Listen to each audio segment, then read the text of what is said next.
Virgin Australia takes off with new in-flight pet service. Imagine you're boarding your next Virgin Australia flight, coffee in one hand, boarding pass in the other. And right next to you, a cute little dachshund is peeking out of a travel bag, wagging its tail. Yes, you heard that right. Pets are now officially allowed to fly in cabin with their owners on Virgin Australia. Today we're diving into one of the most adorable changes in Australian aviation, Virgin's brand new Pets in Cabin service that has the internet, pet lovers and frequent flyers equally excited. Stay till the end because I'll share how this works, who's eligible, what restrictions apply, and how it might shape the future of pet travel in Australia. Why this news matters. For decades, Australians who wanted to fly with their pets had two main options. Either put them in the cargo hold, a nerve-wracking experience for many pet parents, or simply leave them behind. Virgin Australia has now flipped that experience completely. The airline recently received government approval to trial small pets on domestic flights, inside the main cabin, right next to their humans. This means your cat or small dog can now travel in style, safely tucked inside an approved pet carrier under the seat in front of you. It's cozy, convenient, and way less stressful for both you and your furry friend. What exactly is the Pets in Cabin program? Virgin's new policy is called the Pets in Cabin Trial. It's starting with selected routes, particularly Sydney, Brisbane, and Melbourne, where demand for pet travel is the highest. The idea is simple but revolutionary. Instead of treating pets as luggage, Virgin is allowing small cats and dogs to sit inside the cabin in pet-friendly travel bags, much like how airlines in the US and Europe already do it. And before you ask, no, your German Shepherd isn't getting a window seat. Only small pets that can fit safely inside a soft-sided carrier under the seat are eligible. How it works in practice. When you book your flight, you'll be able to add a pet in cabin option, but only on specific routes and in limited numbers per flight. Each pet must remain inside its carrier for the entire journey, and it'll be placed under the seat in front of you. The airline will provide clear size and ventilation requirements for these carriers, typically similar to international standards.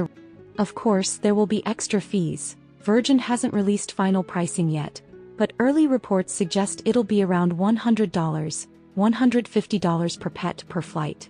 For those wondering about potty breaks, no, there are no tiny bathrooms for dogs on board. So make sure your pet goes before the flight and maybe skip the second cappuccino yourself just in case. Restrictions and safety rules. Not all pets or passengers can join the fun. Here's what Virgin's guidelines include so far. 1. Only cats and small dogs are permitted. 2. Pets must be at least 8 weeks old, healthy, and travel in an airline-approved carrier. 3. Only one pet per passenger is allowed. 4. Pets must remain inside their carrier during the flight. No mid-air cuddles allowed. 5. Service animals like guide dogs still have separate policies and continue to travel free of charge. There will also be restrictions on where you can sit. No pets in exit rows or premium economy. Basically, if you want extra legroom, your pet might have to stay in economy. Why this is a big deal for Australia. This is the first time ever an Australian airline has been allowed to let pets fly inside the cabin.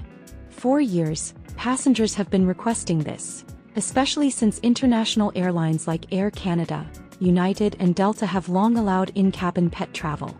Australia's strict biosecurity and safety standards have made it nearly impossible until now. But Virgin pushed for change, and the Civil Aviation Safety Authority finally approved this pilot program, setting new standards for pet-friendly air travel in the country.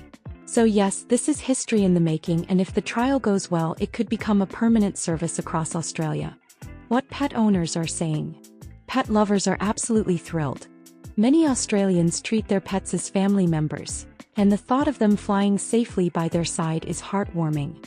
Some passengers have already shared adorable photos and comments like, "Finally, I can take my cavoodle to see grandma without feeling guilty." Of course, not everyone is cheering. A few passengers are worried about allergies, barking, or smells. But Virgin has promised strong hygiene and seating rules, including special cabin zones and extra air filtration during pet flights. Behind the business move. Virgin CEO Jane Herdliska said the move was inspired by growing demand among domestic travelers who consider pets part of their lifestyle. And honestly, it's smart business. Australians spend over $30 billion a year on pets, and airlines have realized they can make flying more personal and profitable by being pet-friendly. Plus, this helps Virgin differentiate itself from Qantas, their biggest rival who has not yet allowed pets in cabin. So yes, Virgin's plan is not just cute, it's strategic. What about Qantas and other airlines? Qantas and Rex are still sticking to traditional cargo policies, meaning pets go in the hold. However, after Virgin's huge social media buzz, Qantas might soon reconsider. For now, Virgin is the first mover, and all eyes are watching to see how passengers, pets, and even flight attendants handle this new trend. If successful, it could push Australian aviation toward a more flexible, modern travel model. Funny side of it all. Imagine this. You're halfway to Brisbane trying to nap and you hear a soft meow from the row behind you.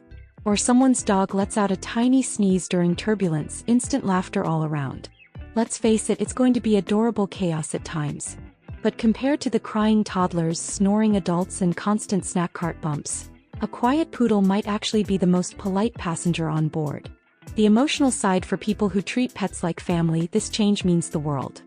Many have avoided travel or paid expensive pet transport fees just to avoid stressing their animals. Now they can finally keep their furry companions close, reducing anxiety for both sides.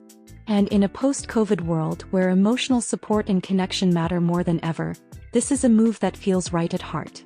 What to expect next? Virgin plans to slowly expand this service if the trial succeeds. By late 2025, they may allow more routes and even larger pet categories with stricter conditions.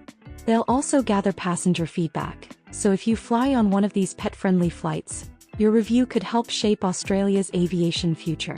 So who knows, maybe in a few years, boarding with your dog will be as normal as bringing a backpack. Closing thoughts. Whether you're a frequent flyer, a pet parent, or just someone who loves good travel news, this marks a new era for Australian skies. It's cute, it's clever, and it's a reminder that airlines can still innovate in heartwarming ways. Would you fly next to someone's cat or dog? Or maybe you'd like to take your own? Tell me in the comments below. I'd love to hear your opinion. And if you found this story interesting, make sure to like, comment, and subscribe for more updates on everything happening in Australia, from travel to lifestyle to everyday surprises.